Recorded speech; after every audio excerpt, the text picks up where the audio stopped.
Convidamos você que nos acompanha a fazer parte da Legião da Santa Cruz. Acesse www.legiaodasantacruz.com/filiação. O link também estará disponível na descrição do vídeo. Filie-se e lute pelo reinado social de Nosso Senhor Jesus Cristo. Viva Cristo Rei! Saudações aos ouvintes, meu nome é Guilherme do Vale e este é mais um Legiocast, o primeiro podcast católico e nacionalista do Brasil. Traremos à pauta hoje o último motu próprio do Papa Francisco, Traditionis Custodes, também foi acompanhado de uma carta da igreja. Um motu próprio que foi causador de grande escândalo, de grandes discussões, né? Sobretudo para nós que somos católicos, que buscamos viver a religião católica como ela sempre foi, sem novidades, sem inovações. E neste motu próprio, o Papa Francisco empreendeu uma verdadeira, clara perseguição à missa tridentina, a missa de São Pio V, a missa de sempre, né? Sobretudo aos que celebravam esta missa através do motu próprio de Bento XVI, né? Summorum Pontificum. Uma verdadeira perseguição, uma verdadeira tentativa de repressão, talvez até de proibição prática desta missa, que é a missa católica, missa dos santos. Vamos realizar de início uma análise geral, uma análise breve desse motu próprio. Recomendo ao ouvinte que leia o motu próprio, que leia a carta que o acompanha, porque são documentos curtos, documentos bem claros, claros até demais, considerando a forma ordinária com que se expressam os papas depois do concílio, né, em seus documentos, suas cartas, suas encíclicas. São documentos bem claros, né, e deixam bem explícita a intenção, né, com um tom bem significativo, certo? Bom, podemos depreender claramente deste documento a intenção de buscar a supressão e, na verdade, uma proibição prática, quase, da missa de São Pio V, da missa tridentina, né? Dita tridentina, missa de sempre, como gostamos de nos referir. Este documento, ele sobretudo limita as permissões que eram dadas, né? Permissões entre aspas, como vamos ver depois. Essas permissões que eram concedidas aos padres diocesanos, né? Que queriam celebrar essa missa católica, né?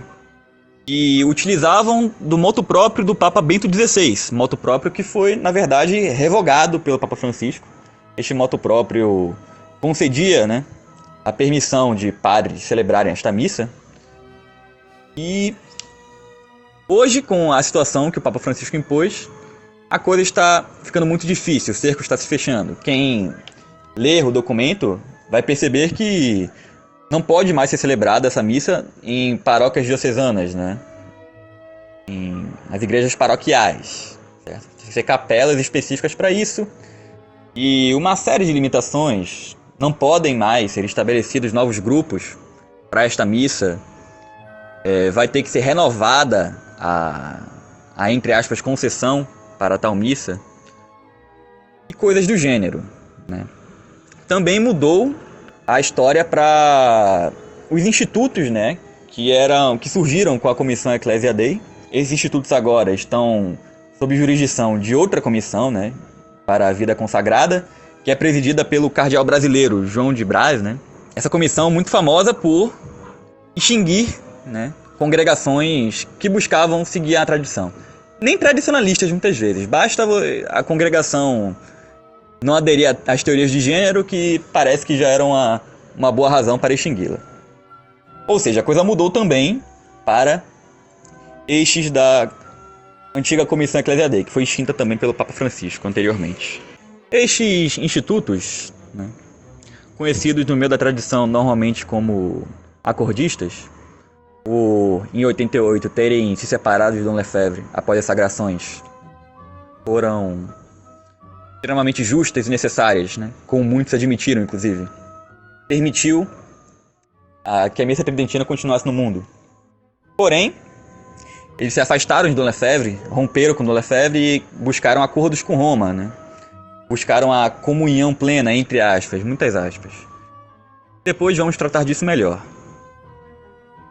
Eles resolveram estabelecer uma posição em que eles querem, né?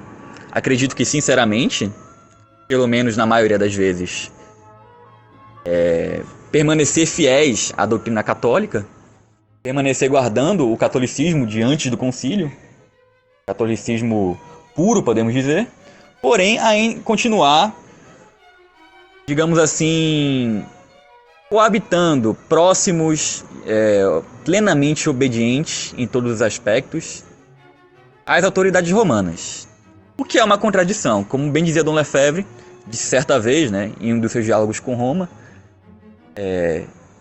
a fraternidade de sacerdotal São Pio X, de Dom Lefebvre, trabalha pela cristianização da sociedade. Enquanto vocês, dizia ele, vocês, as autoridades de Roma, trabalham pela descristianização da sociedade. É inconciliável. Não é possível estabelecer uma obediência neste aspecto. É um suicídio na prática, né? É um suicídio, é isto que ele é. E os acordistas, né, mantiveram-se nessa posição ambígua e foi-lhes avisado muitas vezes, tanto por Dom Lefebvre quanto por outros padres e bispos da tradição, em momentos posteriores, que isso é insustentável, que não é possível ficar nesta situação.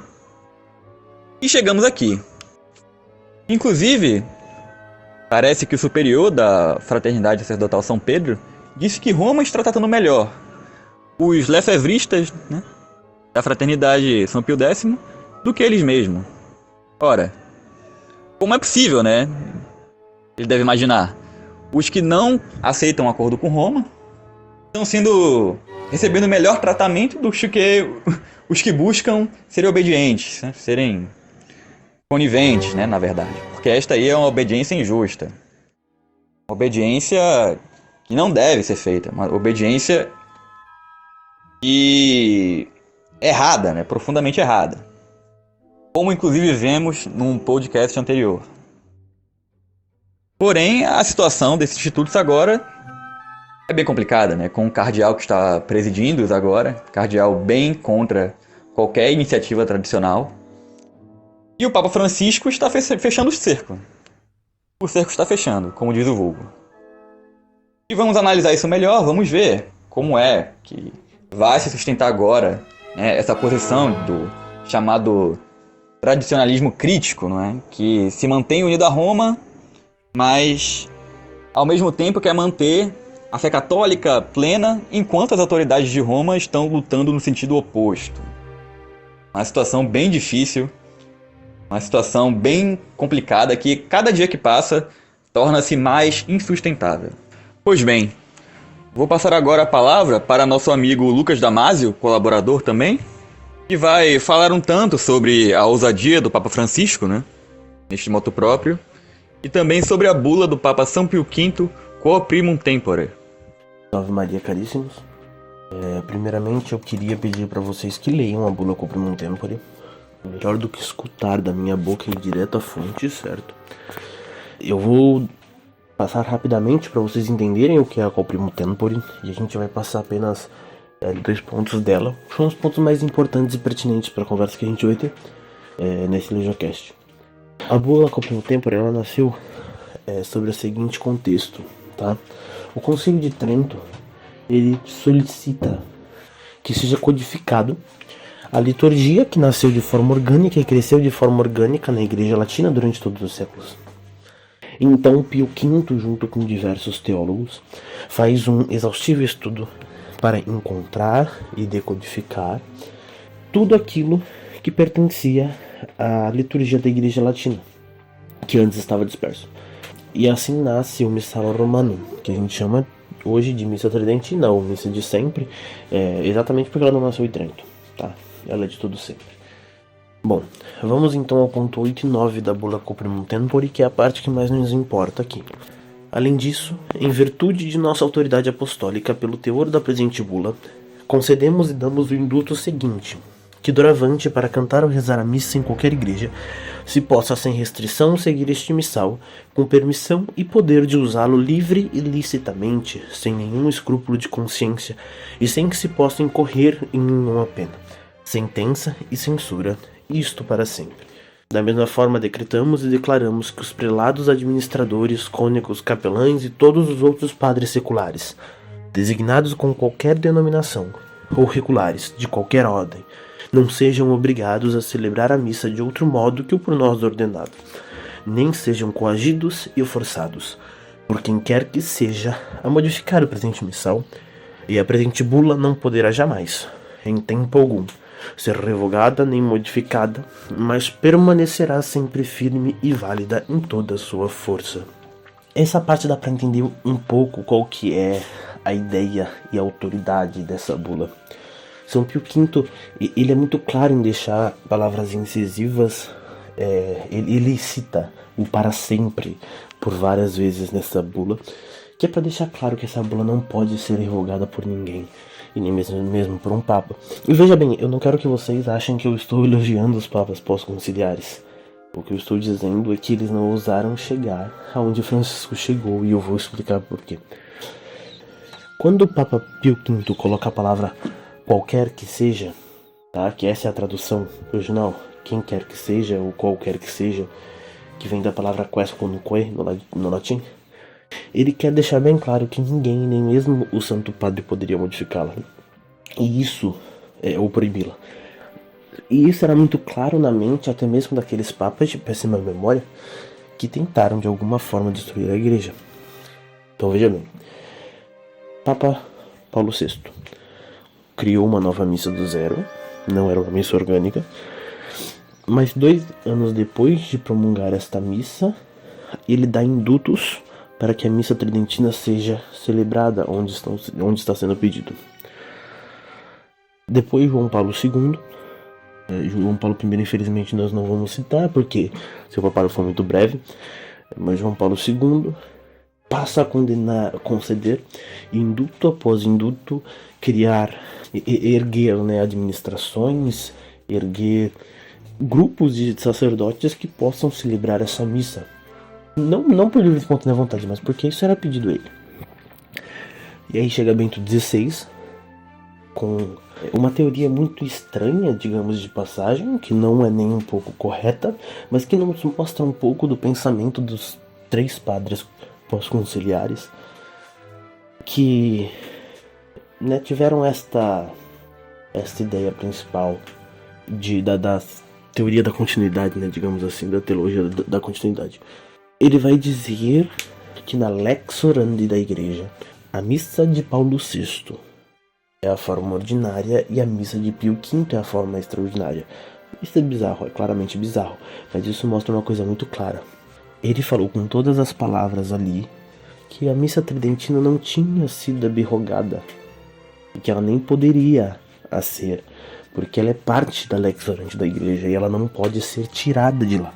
E isso porque, por pior que sejam estes papas, eles tinham consciência de que eles não podiam bater de frente com a autoridade da bula de Pio I.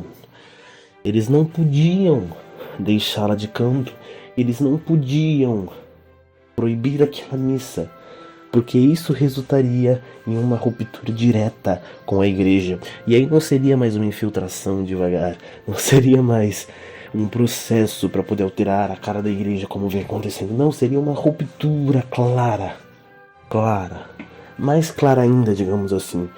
Nós podemos não dizer que o magistério conciliar teve uma ruptura com a igreja, então diremos que foi uma ruptura mais clara ainda. Seria, E eles deixam isso claro.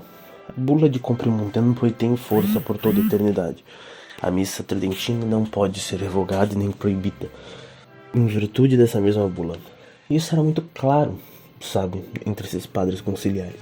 Então Francisco cria um moto próprio, da qual nós estamos falando hoje, que simplesmente leva quase a sarjeta uma missa que pertenceu à igreja durante todos os séculos.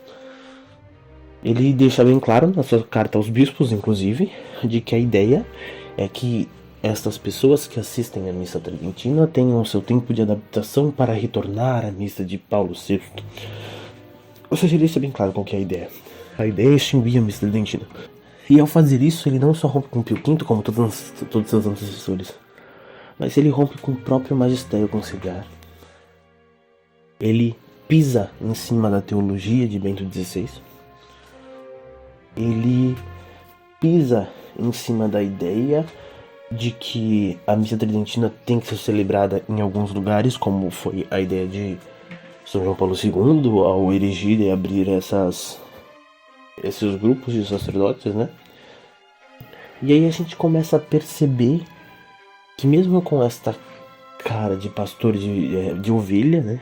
Mesmo com esta cara de um pastorinho simples e pobre, como nós temos de Francisco desde que ele entrou, ele teve coragem o suficiente para simplesmente romper com o magistério da igreja, não só o magistério da igreja, mas o magistério do próprio concílio. Ele conseguiu fazer o inimaginável. Ele conseguiu romper com a única parte menos errada que continha no erro. A única parte que ainda dava algum valor e algum sentido à missa de sempre, que mostrava que ela tinha sua força por conta da Poprimum e por conta de toda a história da igreja. Essa única parte que sobrou nos padres pós-conciliares, de saber desta força, de deixar, por mais que debaixo dos panos, bem claro que ela não poderia morrer, ele rompe com isso. Então veja, desde Paulo VI foi criada uma ousadia sem nenhum precedente agora em Francisco. Mesmo Paulo VI, que criou um missal do zero e implantou em toda a igreja, não teve a ousadia de chegar onde Francisco chegou. Não é uma simples bula como muitas pessoas pensam, como muitas pessoas falam.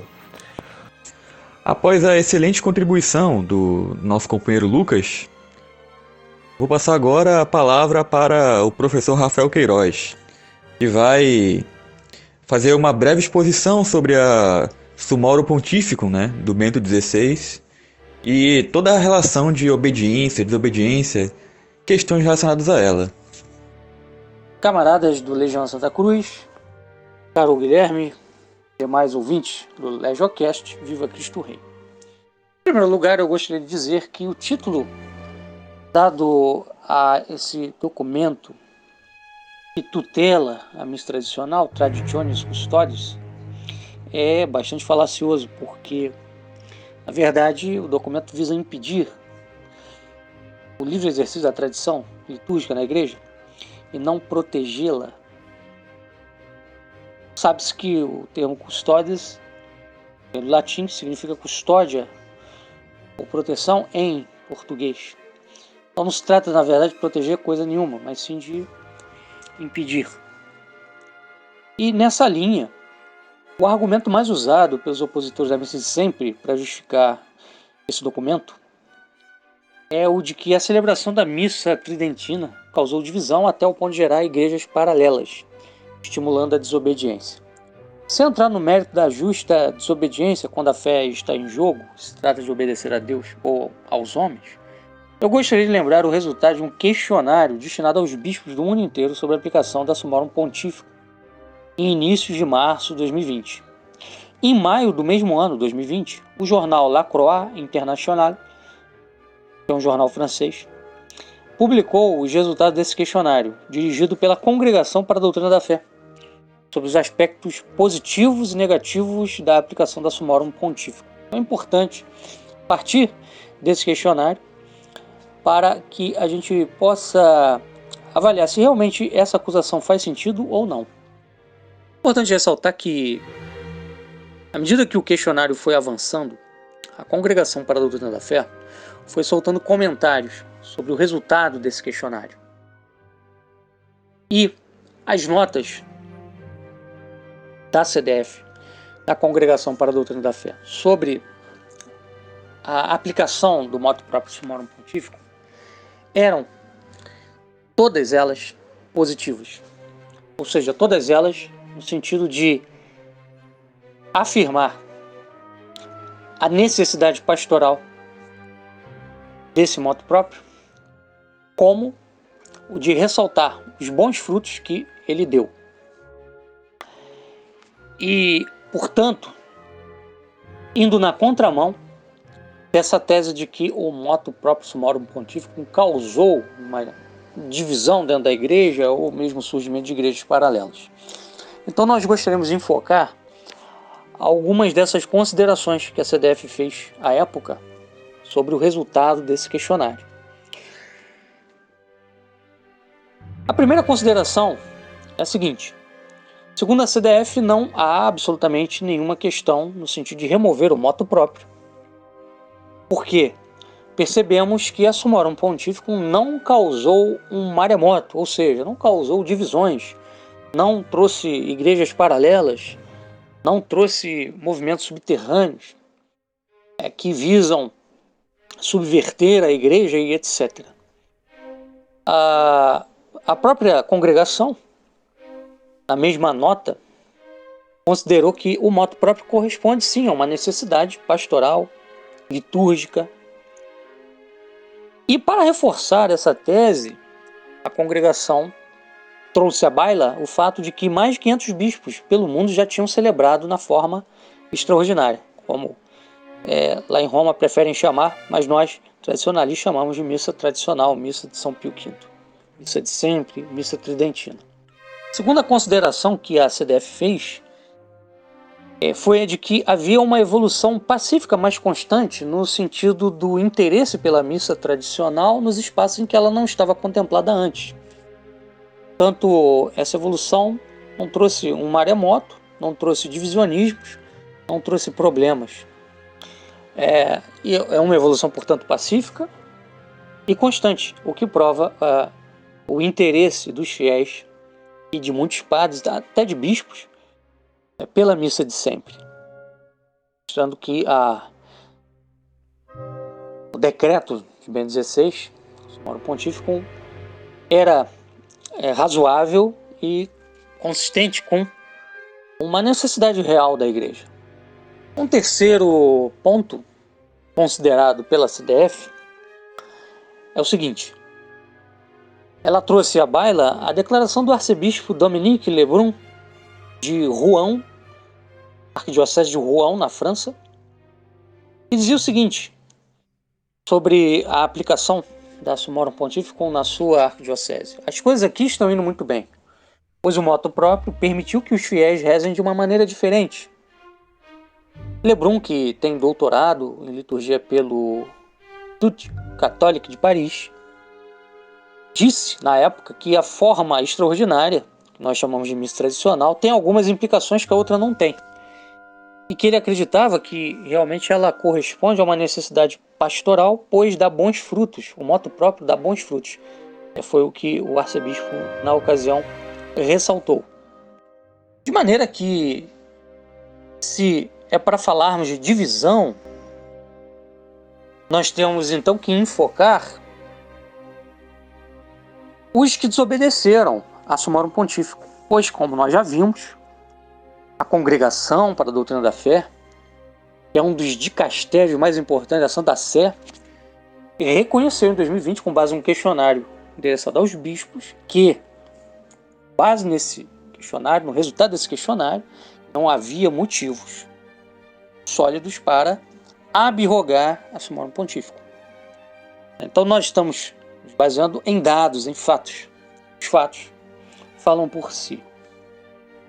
Logo, se é para enfocarmos a desobediência, temos sim que lançar a lupa para aqueles que nunca obedeceram a Summorum Pontificum e fizeram de tudo para impedir que fiéis tivessem acesso à missa de sempre.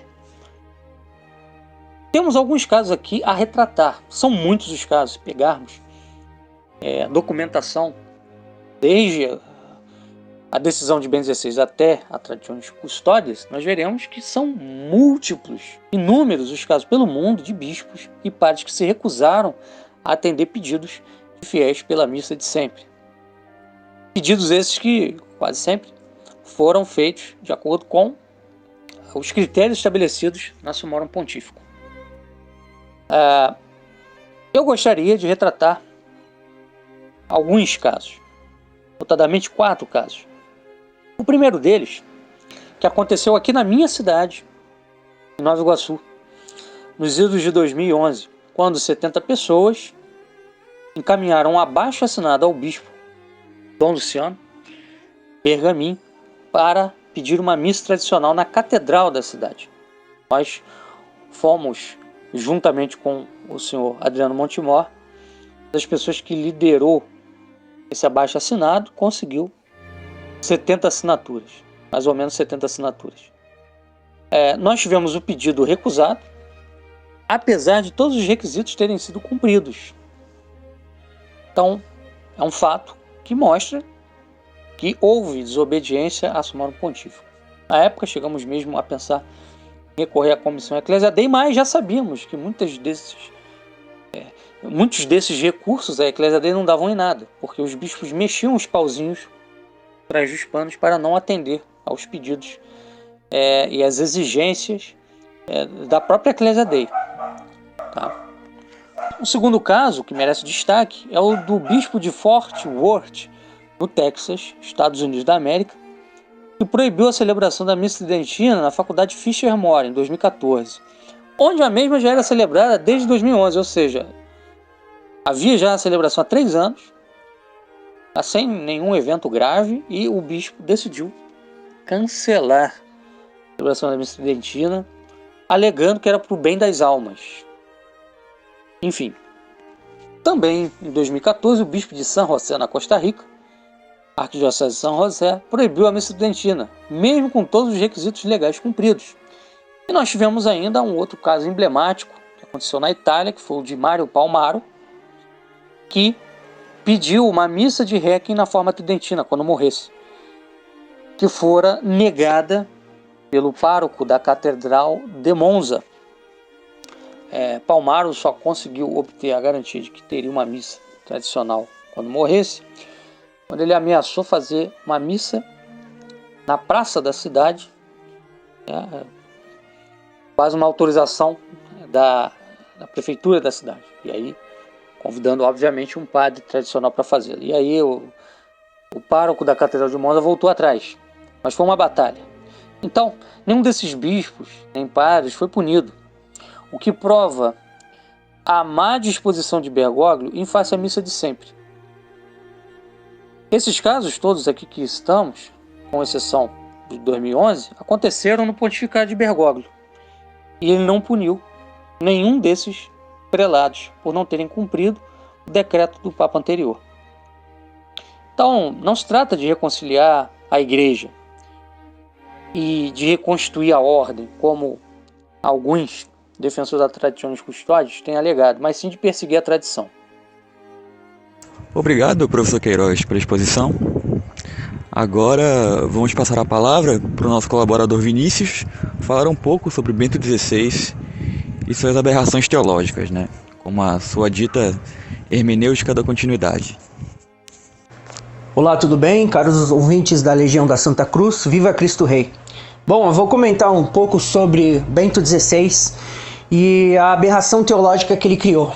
Bom, infelizmente muitos acabam caindo aí no conto da tradição defendida por Bento XVI, acabam criando aí uma dicotomia entre ele e Francisco, quando na verdade não existe diferença essencial entre Bergoglio e Ratzinger, não existe. Inclusive Ratzinger foi tão modernista quanto Francisco, participou de todos esses ritos ecumênicos escandalosos, assim como Francisco participa, defendeu ideias visivelmente modernistas em diversos dos seus livros, já falou absurdos do qual a concepção defendida também por João Paulo II, de que os judeus não precisam de Cristo para serem salvos. Ele realmente escreveu isso, e eu acho um absurdo pessoas que têm acesso à internet negarem essa afirmação que é encontrada nos seus escritos, e realmente é triste. Bento XVI, ele com seu moto próprio, Summoro Pontífico, que sim, não podemos negar, acabou que acidentalmente beneficiando a tradição, porque muitas pessoas que já tinham vivido ali, crescido no catolicismo depois do concílio, nunca ouviram falar que existia a missa tridentina. E no entanto, a partir desse moto próprio, muitas pessoas acabaram que conhecendo o rito tridentino, acidentalmente. E isso acabou que gerando frutos, porque com efeito, tanto a Fraternidade de São Pio X quanto outros institutos que defendem a missa tridentina, a saber, o próprio Instituto Bom Pastor e a Resistência de Dom Williamson, cresceram muito consideravelmente nesses anos. Todavia, Bento XVI, ele criou esse motu próprio, não é para a defesa da liturgia tradicional, de que ela deveria ser a principal, não. Bento XVI, inclusive isso tem documentos já escritos por ele mesmo e por outros cardeais que afirmam que sim, se tratava de uma forma, um convite de chamar todas as comunidades, digamos, tradicionalistas, o próprio fato da Fraternidade de São Pio X, de chamar esse pessoal para cair no acordismo. Eles queriam que eles chegassem a um acordo comum para eles abocanhar essas comunidades e trazê-las para a aceitação do Vaticano II. E isso é fato isso. Inclusive, quando lançou esse motu próprio, a reação de muitas pessoas foi de que realmente Bento XVI era muito tradicional, que queria recuperar a missa tridentina, a tradição, que não sei o quê. E ele foi vendo essa reação, Bento XVI. Não demorou muito até que saiu uma carta lá da Santa Sé falando que não se tratava da negação do Concílio Vaticano II e tampouco do rito ordinário de Paulo VI. E ele deixou isso claro. E aí acabou que mostrando aí para muitos que realmente se tratava de uma intenção muito duvidosa de Bento XVI. E com esse motu próprio, Bento XVI acabou criando uma aberração teológica pelo simples fato de que ele, embora afirme que exista duas formas do rito romano, na prática isso significa que ele está dizendo que existem dois ritos romanos concomitantemente existentes hoje na igreja. E isso é impossível, porque ainda que fosse possível existir dois ritos romanos concomitantes, eles deveriam ser coesos entre si, eles não deveriam contradizer entre si. E no entanto a gente vê uma contradição elementar, essencial entre o rito de Paulo VI e o rito tridentino, que foi ali promulgado por São Pio V. E aqueles que tivessem a audácia de ir contra esse rito seriam amaldiçoados. E ele deixou claro na sua bula Quo Primum Tempore. E Paulo VI teve essa audácia. E essa coisa que Bento XVI fez não é tão assustador pelo simples fato de que hoje a gente tem também uma aberração teológica que ele mesmo criou, que foi o fato de existir hoje um suposto papado emérito. O que é impossível, não existe essa história de papa emérito. Ele se diz que não, ele não é o papa. O papa é Francisco. Ele diz isso, mas ele quer ser chamado de papa emérito. E não existe isso de jeito nenhum. Não tem como existir dois Pedros ao mesmo tempo. Não pode ter um papa que é ativo e o outro que é passivo. É como se você estivesse dizendo que a igreja visível possui duas cabeças. E o que tem duas cabeças é uma abominação. E não nos confundamos com o fato de que Cristo é a cabeça da igreja. Mas estamos aqui tratando de Cristo, de Deus, que é sim a cabeça da igreja. E o Papa é a cabeça da igreja visível, cujo poder foi dado por Deus para que ele guiasse o seu rebanho. O poder dele, a autoridade dele é por participação, é dada por Deus mesmo. Não é uma coisa simbólica. E Bento XVI, com essa história de Papa Emérito, criou essa aberração, que é essa história de dizer que a gente tem dois papas. O Papa Bento XVI, que é o Papa Emérito, e o Papa Francisco, que é o Papa em atividade. E essa coisa de ter dois papas emérito, de ter dois papas, e de ter duas missas, é pelo fato de que Bento XVI é um hegeliano. A filosofia hegeliana ela prevê que quando existem contradições, elas vão se anular, digamos. Então você vai ter aquela tese ridícula né? Até o próprio nome vai dar ali as três, né? Que é a tese, a antítese e a síntese. Então Bento XVI pegou ali a tese de que tinha ali o grupo modernista, digamos, e aí você tinha a antítese, que era o grupo tradicionalista, e por fim a antítese, que ele quis mesclar o que tinha de bom de um lado com o outro. Só que, ao mesmo tempo que ele fez essa jogada, ele esqueceu de concluir que também o fato de que a tese e a antítese se contradizem, elas não podem existir concomitantemente. Então, Bento XVI, ele não é um continuador da tradição, ele é ruptura. Bento XVI é uma ruptura da concepção tradicional da igreja. Bento XVI, querendo ou não, ele na prática é pior do que Francisco, porque Francisco ele é um homem mais prático, enquanto Bento XVI foi um homem mais teológico. Ele escreveu muito, digamos que é um doutor, só que é um doutor repleto de modernismo. E os efeitos que Bento XVI produziu na prática de benéfico não foi porque ele quis daquela forma, foi acidental. Porque Bento XVI nunca rezou a missa tridentina quando foi papa. Nunca fez questão de rezar a missa tridentina. Então, atualmente, existem muitas pessoas que caem até mesmo no que eu chamo de sede franciscantismo, que é acreditar que o papado terminou com Bento XVI e agora a partir de Francisco está a sé vacante. É uma espécie patética do sede vacantismo e é realmente uma noção absurda que eles acreditam realmente, eles enxergam em Bento XVI ali uma tradição, mas Bento XVI não tem nada de tradicional, não tem, é tão modernista quanto Bergoglio. Ratzinger, nos seus escritos, seja lá no início da sua carreira teológica, seja até mesmo nos escritos maduros, porque não tem nem 30 anos que Bento XVI escreveu essa aberração com relação a salvação dos judeus. Ele anulou Cristo quanto a essa questão. Ele falou que que os judeus não precisavam de conversão por Cristo. Ou seja, ele nega o evangelho, ele nega. E a gente vai chamar esse papa de tradicional? De jeito nenhum. Fica aqui o agradecimento ao Vinícius Martínez pela sua exposição. E passo a palavra agora para o colaborador Carlos Lombizani, que vai comentar um pouco sobre a hipocrisia dos defensores, da dita hermenêutica da continuidade.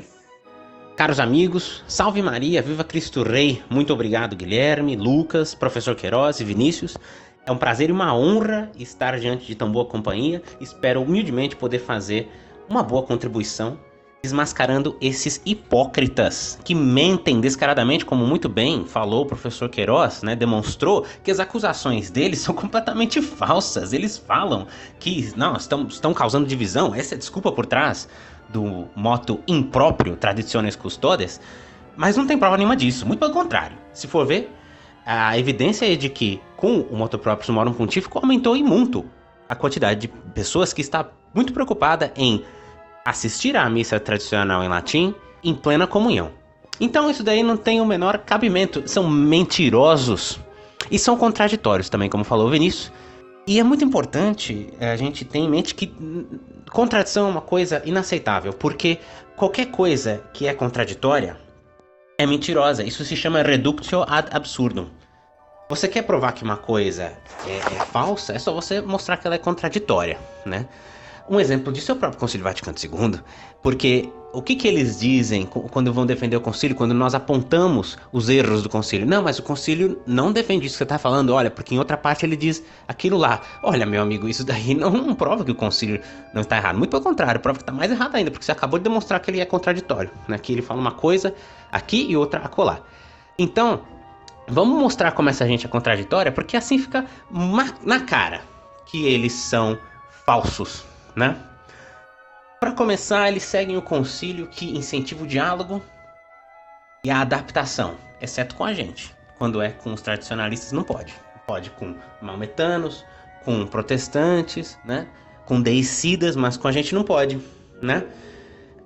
Aliás, esse concílio está acima de crítica. Eles querem abrir a igreja para o mundo moderno para que possa ser criticada, mas exceto o concílio, aí não pode, né?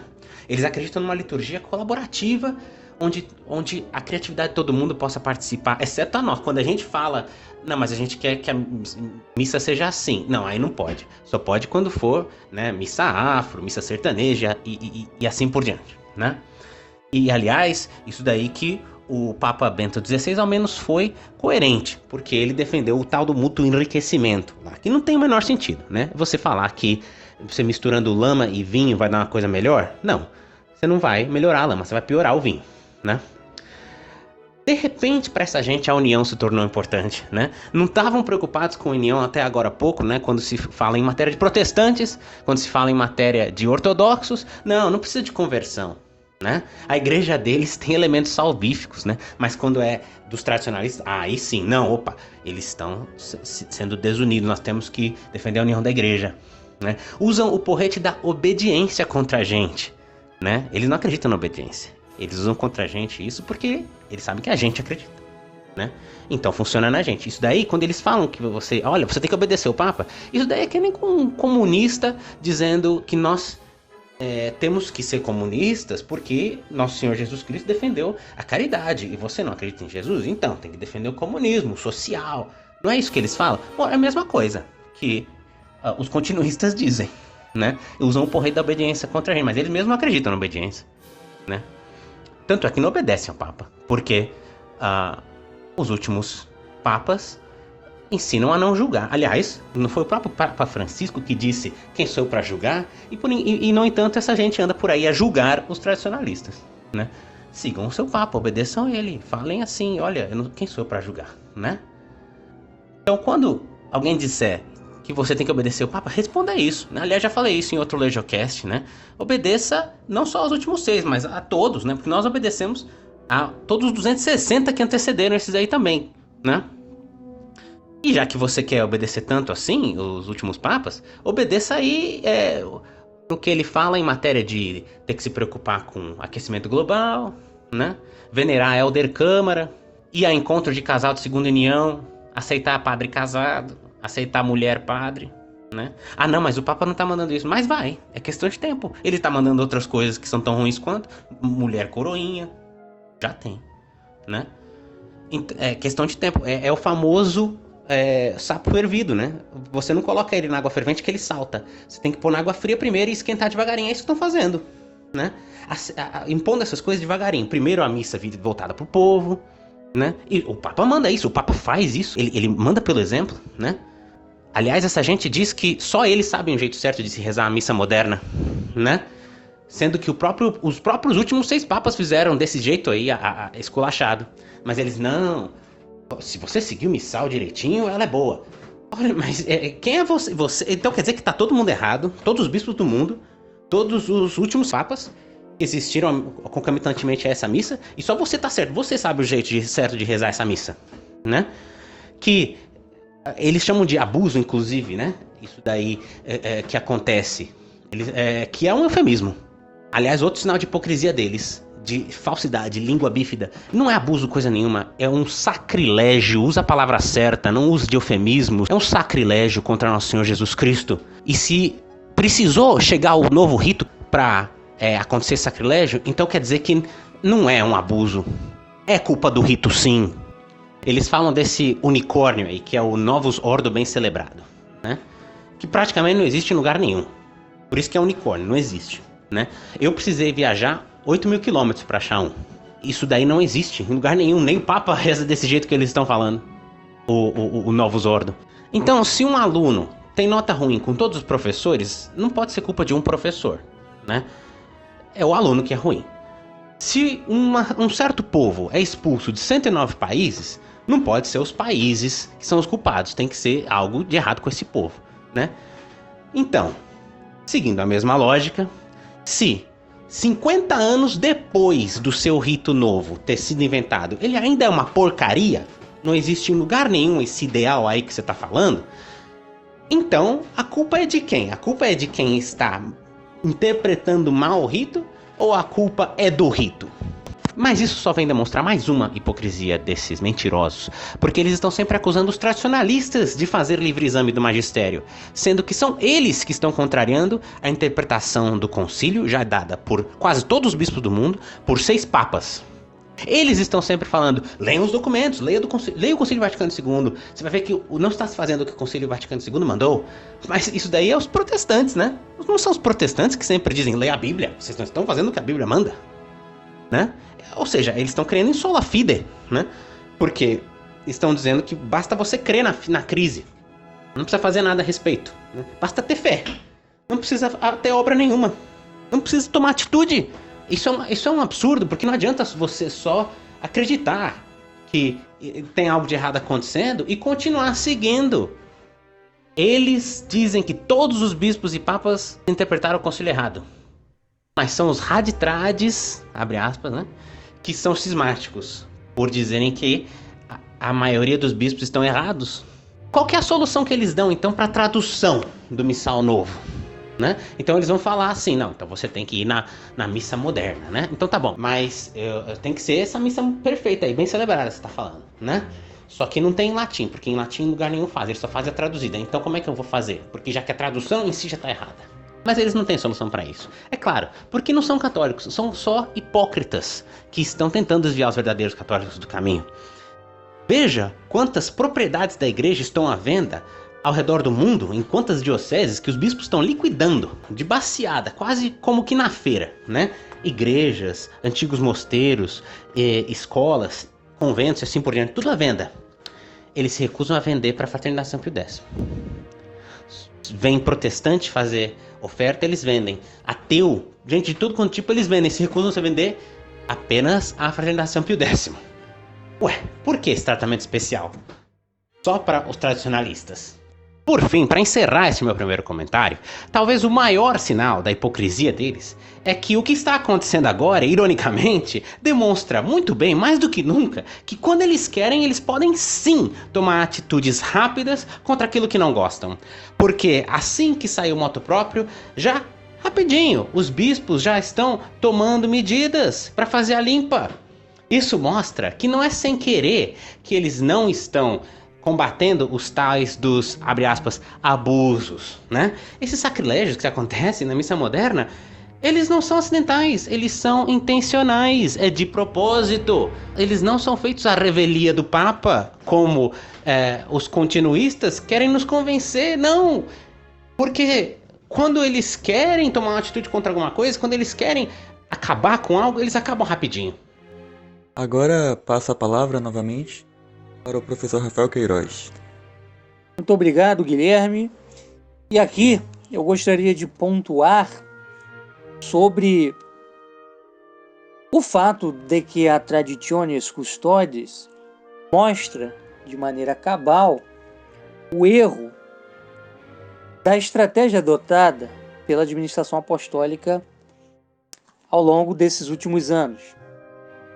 Desde Bento XVI, os padres da administração, sob o batuto de Dom Rifan, vêm fazendo um esforço em torno de uma hermenêutica da continuidade que consiste em ler, à luz da tradição, não só o Vaticano II, mas todas as decisões e medidas posteriores a 65.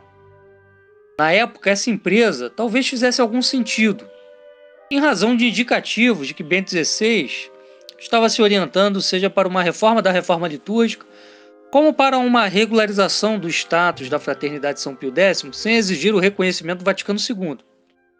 As excomunhões dos 4 bispos da Fraternidade, que foi levantada um dos indicativos disso, mas o resto acabou que não veio. Isso acabou reforçando a crença de alguns de que o caminho, então, era lutar pela tradição intramuros, e que a estratégia da administração apostólica em torno do hermenêutica da continuidade era mais correta e poderia dar frutos. Afinal, os bispos, graças à Sumorum Pontífice de Bento XVI, facilitariam a entronização dos padres tradicionais em suas dioceses, garantindo-lhes o direito de celebrar a missa de sempre nas paróquias de missa nova, se estes, é claro, deixassem clara a sua disposição de comunhão com Roma No Rio de Janeiro, essa estratégia permitiu a missa tradicional na antiga Sé. Em outras igrejas, é bem verdade. Não era muito, mas era mais do que houve por décadas, e assim tudo parecia fazer sentido. Mas aí chegou Francisco, que retomou a luta contra a tradição quando, logo no começo do seu pontificado, soltou declarações extremamente negativas contra os católicos tradicionais, assim como reiterou o progressismo litúrgico, seja através da deposição de símbolos pontificais, seja da celebração de uma missa sacrílega enculturada no altar na forma de navio, em Lampedusa, na Itália, dando o recado de que aquela via de retorno à tradição, ainda que pontual e fragmentária, ensaiada por Bento XVI, estava definitivamente enterrada em seu governo. Mesmo assim, os padres da administração e Dom Ivan insistiram na mesma estratégia, apesar de Francisco não mostrar nenhuma boa vontade com a missa de sempre ou com a doutrina de sempre. Fato notável foi quando, apresentando o caso das regulamentações impostas aos franciscanos da Imaculada, tocante ao uso do missal de sempre, dizíamos nós que Bergoglio estava dando marcha ré com relação ao moto próprio de Bento XVI, coisa que iria, cedo ou tarde, nos afetar. Apesar dos sinais inequívocos do ultraprogressismo de Francisco, os padres referidos continuavam se recusando a dar a devida atenção ao fato e ao que nós dizíamos, eu e outros amigos, insistindo numa adesão à crítica ingênua a tudo que vinha de Roma, como se sempre fosse possível ler, à luz da tradição, tudo que vinha de Bergoglio. Não custa recordar que quem se insurgisse contra essa linha de ação era até ameaçado de interdito canônico, como eu e o amigo Adriano Montemor chegamos a ser. Após 2 meses, eu voltei a alertar o pessoal da administração apostólica que a decisão de restringir a missa de sempre estava prestes a acontecer. Novamente fizeram o ouvido de mercador. Disseram que estávamos sendo pessimistas, que nada disso ia acontecer. Pois está aí, aconteceu. Toda a boa vontade dos padres da administração foi por água abaixo. Isso porque muitos apostavam que, se mostrando obedientes, poderiam alcançar espaços dentro do contexto da diocese de missa nova, para a causa da tradição e da missa tridentina. Perante a nova decisão de Francisco, ficou claro e evidente que tudo isso era uma ilusão, como nós sempre dissemos. Francisco promove o mal comum da Igreja. O diálogo e a tentativa de aproximação com os inimigos da Igreja se provou frustra, não trouxe os frutos esperados e retirou dos bons fiéis a disposição para a luta pela verdade, levando uns ao comodismo, pois enganados pela desinformação promovida por alguns sacerdotes, que os estimulavam a imaginar que tudo estava se resolvendo, que Francisco não era tão ruim quanto parecia, e outros a irem para o deserto da marginalidade eclesial, depostos de funções nas suas respectivas paróquias por não se curvarem a dar ouvidos a delírios que comprometiam a fé. Como diz Nosso Senhor Jesus Cristo, não há nada oculto que não seja revelado. Agora foi revelado quem é quem. Quem via as coisas com os olhos abertos, iluminados pela fé, e quem preferia a alucinação. Se restar ainda algum senso de realismo Dom Rifano nos padres da administração, esta é a hora de rever os rumos, antes que sejam condenados a celebrar exclusivamente a missa nova, ao som dos atabaques e sob a proteção de Pachamama. Passo agora a palavra novamente para o nosso colaborador, Vinícius Martins. Quanto à questão da missa nova, todo tradicional, ou tradicionalista, como queiram dizer, todos nós sabemos que a missa nova, ela, se rezada, cumprindo todas ali as rubricas e as intenções claras, cumprindo ali, né, tendo a matéria, a forma, a intenção, ela é válida. Todavia, as pessoas, crendo que por ela ser válida, ela é necessariamente ilegítima. Aí que mora o problema, porque aqui a gente vai entrar na querela da licitude da missa nova, e ela não é lícita, porque a missa nova, ela foi claramente criada para destruir a fé católica. Ela foi visivelmente criada para destronar Cristo. A gente vê isso pelos seus arquitetos. Ora, você tem ali Paulo VI com um grupo de protestantes, de maçons, de judeus, para conceber um rito ecumênico que é afirmado por eles mesmos. E a gente vai acreditar que isso é católico? Somente uma pessoa muito covarde, muito desonesta ou muito burra para acreditar numa coisa dessas. Portanto, sim, a missa nova é válida, mas o que é a validade? A validade significa que teve um sacramento ali, a transubstanciação aconteceu. Mas a que custo essa transubstanciação vai servir para ser utilizada ali como sacramento para as pessoas que participam daquela missa? A que custo? O custo de ofender infinitamente a Cristo.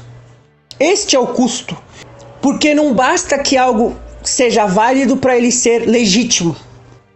Deve haver a licitude. Ela deve ser um rito que agrade a Deus. E se trata aqui do sacrifício de Abel e Caim. Quer dizer, eles querem oferecer o que há de pior para Deus. Então, a missa nova, ela é válida, mas não é lícita a gente ir. E para aqueles que acham que eu não consigo abandonar a missa nova porque não tem na minha cidade, é muito longe, eu não tenho dinheiro. Tudo bem, eu reconheço. Eu reconheço, porque eu já passei por isso. Eu não ia na missa nova, mas quando eu abandonei a missa nova, eu ficava meses sem ir na missa tridentina. Ficava meses. Só que essas pessoas que dizem que não têm a capacidade de abandonar esse rito e que só vão porque eu quero cumprir o preceito, porque eu tenho que comungar. Essas pessoas estão colocando o bem individual delas acima do bem e da glória de Deus. E ao mesmo tempo estão falando que Deus não tem poder suficiente para conceder a elas a graça necessária para que elas possam ali aguentar e ir na missa verdadeira quando for possível. Elas esquecem dos milhares de mártires que morreram ao longo da história, que ficavam sem padre, que ficavam sem confissão, que ficavam sem a Eucaristia. E no entanto Deus estava ali sempre suprindo com a graça necessária para eles que pudessem ali aguentar na fé. Após essa outra ótima exposição, passo a palavra para o Carlos Lombizani novamente. Muito obrigado, Guilherme. E eu gostaria que ficasse muito claro para os nossos ouvintes, por isso eu praticamente me repito aqui, dizendo novamente que não dá para conciliar duas coisas contraditórias. E como magistralmente pontuou o nosso estimado Vinícius, uma vez que se reconhece todos esses problemas que nós já enumeramos, não só nós, como muitos outros, à exaustão, e que são notórios quanto ao concílio e às reformas modernas, é impossível não perceber que se tratam de duas fés contraditórias. É uma outra religião, que não é a católica de sempre. Seria um contrassenso persistir em tentar reconciliá-las, como muito bem o professor Rafael Queiroz demonstrou faz Dom Rifan e a administração apostólica. A missa moderna é uma prática alienígena, que não condiz com essa fé católica de sempre. É como diz aquele antigo adágio, lex orandi, lex credendi. É muito importante que se conheça isso. Lex orandi, lex credendi. A forma como se reza é a forma como se crê. As duas influenciam a outra, uma a outra. É um ser e somente ser, via de mão dupla. Condição suficiente e necessária. Se você muda a forma como você crê, você vai mudar a forma como você reza. E vice-versa. Você muda a forma como você reza, você muda a sua fé. E também lex vivendi, né? Porque a forma como você vive também influencia as outras duas e vice-versa. Então se você vive uma vida desregrada, você vai acabar perdendo a fé. Isso é muito bem sabido. Da mesma forma, se você reza de forma desregrada, você vai perder a fé também. Não tem como. Olha para a missa moderna. Cadê as orações ao pé do altar? Foram jogadas fora. No lixo. Cadê o ofertório? Jogado fora, no lixo. Tudo isso é o que está no missal. Nós não estamos falando daquilo que eles chamam, eufemisticamente, de, abre aspas, abuso litúrgico, não, que é verdadeiramente sacrilégio, né? Não, nós estamos falando do que está no missal, do que foi aprovado pela reforma, no missal original, em latim, Paulo VI, está lá. Não tem nada disso, foi tudo removido. Por quê? Qual que é o propósito disso? As reformas litúrgicas sempre foram muito fortes no combatimento à heresia. Sempre tiveram como um dos seus principais propósitos combater os erros para fortalecer a fé. Justamente porque lex orandi, lex credendi. Há muitos exemplos disso. Inúmeros. O rosário, por exemplo, como ele ajudou a combater os cátaros, né? O rosário é uma forma como se reza. Nós podemos dar outros exemplos da liturgia. A missa tridentina foi, abre aspas, criada, fecha aspas, não criada porque não foi inventada, né, como muito bem já foi explicado. Ela foi codificada por São Pio V para combater os erros vigentes devido ao protestantismo. E muito bem os combateu, né? Obteve grande sucesso no combatimento a esses erros. Por isso que a missa tem esses elementos que tem, por isso que ela repete as palavras que repete, né? Para deixar muito bem claro aquilo que nós cremos. Podemos pegar o exemplo da Divina Liturgia também, do rito bizantino, que foi obra de outro grande santo, São João Crisóstomo, também com o mesmo propósito, de combater as heresias. Qualquer um que já teve a oportunidade de ouvir a Divina Liturgia percebe certas repetições. Se fala várias vezes da Trindade indivisível. Por quê? Porque os erros que estavam sendo combatidos naquela época, justamente eram esses, e essas palavras vinham a combatê-los. Quais foram os sucessos da missa moderna contra os erros modernos, contra os erros de hoje em dia? Pelo contrário, ela jogou gasolina na fogueira do modernismo. Não tem prova maior de que ela é má do que isso. Ao contrário de todos os ritos católicos que antecederam, que combateram muito bem a heresia, ela só alimentou. Então não tem como conciliar essas duas coisas. Especialmente porque Nosso Senhor não tolera imperfeições na liturgia, no seu serviço divino, na adoração que é dada a Ele. Porque isto é o que tem de mais importante. Então, muito justamente, Ele não tolera esses erros. É direito dele. Isso fica muito claro na Sagrada Escritura, especialmente no Antigo Testamento, quando se vê Deus dando especificações muito precisas sobre como deve ser a adoração, e quando elas são desviadas por 1 milímetro, sobrevém a maldição sobre o povo de Deus. Mesma coisa hoje em dia, é isso que está acontecendo conosco. É por isso que nós estamos sendo punidos com tantas coisas péssimas, como o estado ateu, como a degenerescência generalizada. Esse é o fruto da missa moderna. Os erros se espalharam, o modernismo mais forte do que nunca, né? Tido como artigo de fé até para os ditos tradicionais que seguem gurus modernistas, né? Não está cheio de católicos tradicionais, abre aspas, né? Que só tem desdém pela doutrina católica. Só no Brasil nós temos inúmeros exemplos. Podemos pegar Alan dos Santos, que se fez de católico a vida inteira para enriquecer, conseguir poder, e uma vez no poder faz de tudo para desprezar a doutrina católica, defende o liberalismo da pior espécie, né? Leva católicos a seguir astrólogos, né?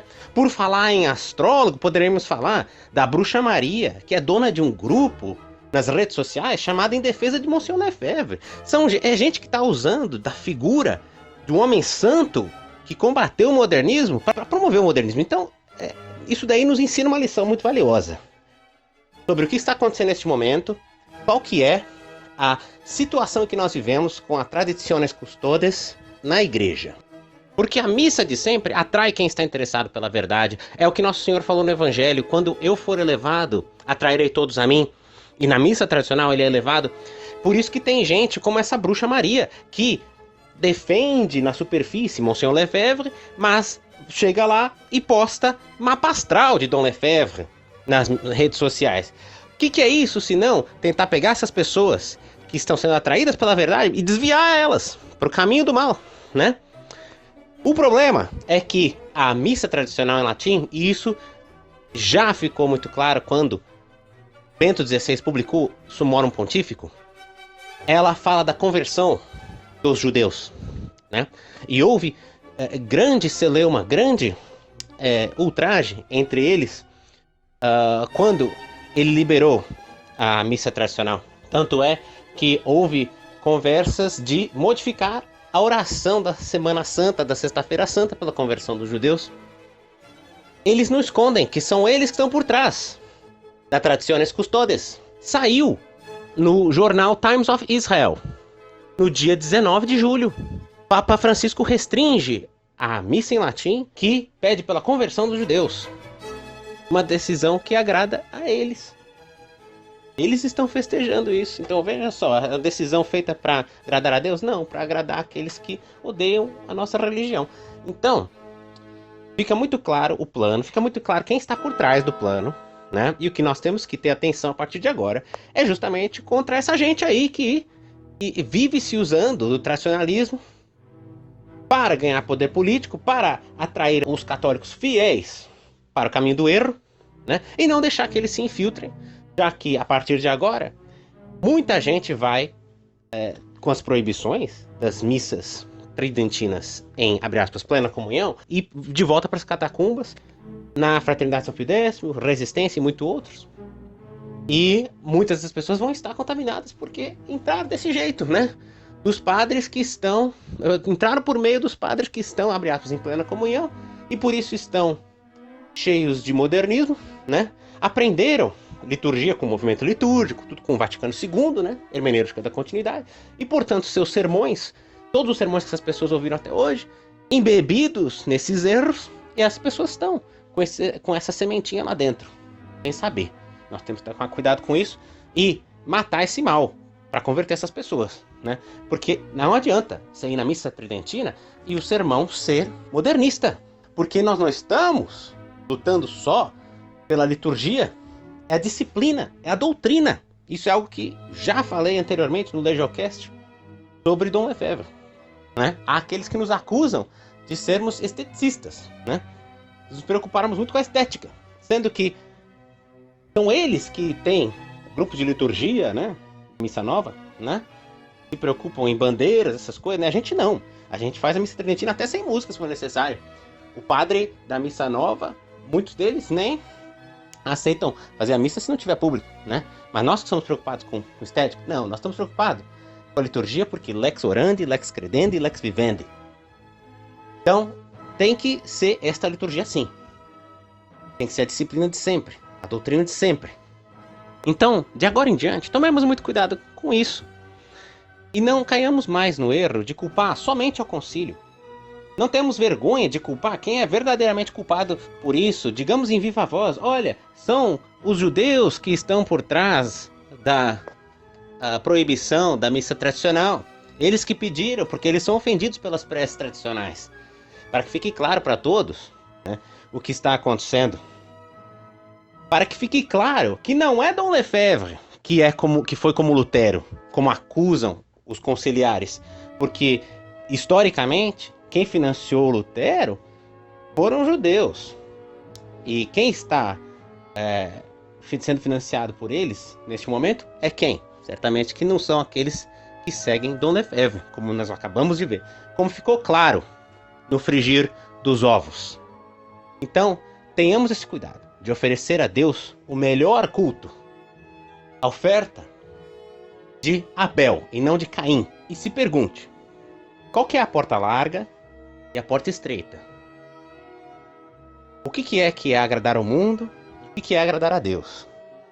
Que essa foi a regra que Nosso Senhor nos deu no Evangelho. Ele nos deu uma regra muito clara para descobrir qual que é o caminho certo. E nós estamos agora, de novo, numa encruzilhada. E nós temos que decidir qual caminho seguir. Escolha o caminho da porta estreita. O que é mais fácil? Você continuar indo na igreja só porque é dos seus amigos? Só porque é o lugar onde toda a comunidade, toda a sua família, todos que você conhece vão? Né? Ou você tem que abandonar isso e ir na missa que é num lugar muito distante, num horário muito conveniente? Porque é a missa melhor. Porque é aquela que agrada mais a Deus, não aos homens. Né? Essa que é a conclusão para nós. Pois bem, vamos chegando agora ao final do nosso podcast. Gostaria de agradecer aos contribuintes, aos amigos da Legião, né? Ao Carlos, o Lucas, do Queiroz, ao Vinícius e ao César, pelas suas contribuições para o assunto, né? E que todos nós possamos, a partir dessas meditações, dessas ponderações, elucidar nosso juízo, né? Termos uma postura realista perante a realidade. Não podemos cair no erro da vertigem de achar que tudo está bem, que tudo está certo, que tudo devemos obedecer, né? Nenhuma sorte de nominalismo devemos cair. Tampouco devemos cair no desespero, né? Em achar que está tudo acabado, que o inferno prevaleceu, né? Devemos, portanto, rezar, sobretudo, meus caros. Rezar para mantermos firmes, né? Muitos de vocês, nós acredito, recebemos uma graça muito especial de ficarmos firmes na fé católica durante esse tempo de apostasia, de altas tribulações. E devemos sempre lembrar do apóstolo São Paulo, na segunda carta aos Coríntios, que disse que aquele que pensa que está de pé, cuide para que não caia. Esse é o espírito que devemos ter, o espírito de humildade, porque a graça é um dom gratuito de Deus, né? E merecido. Então, se nós perseveramos, devemos implorar a Deus que persistamos nesse caminho e chegamos ao céu. Quero te convidar agora o ouvinte que se inscreva nas redes da Legião da Santa Cruz, no canal do YouTube, se ainda não está inscrito, né, no Facebook e outras redes sociais. E, se possível, torne-se um filiado à Legião também. Muito obrigado a todos que acompanharam e salve Maria!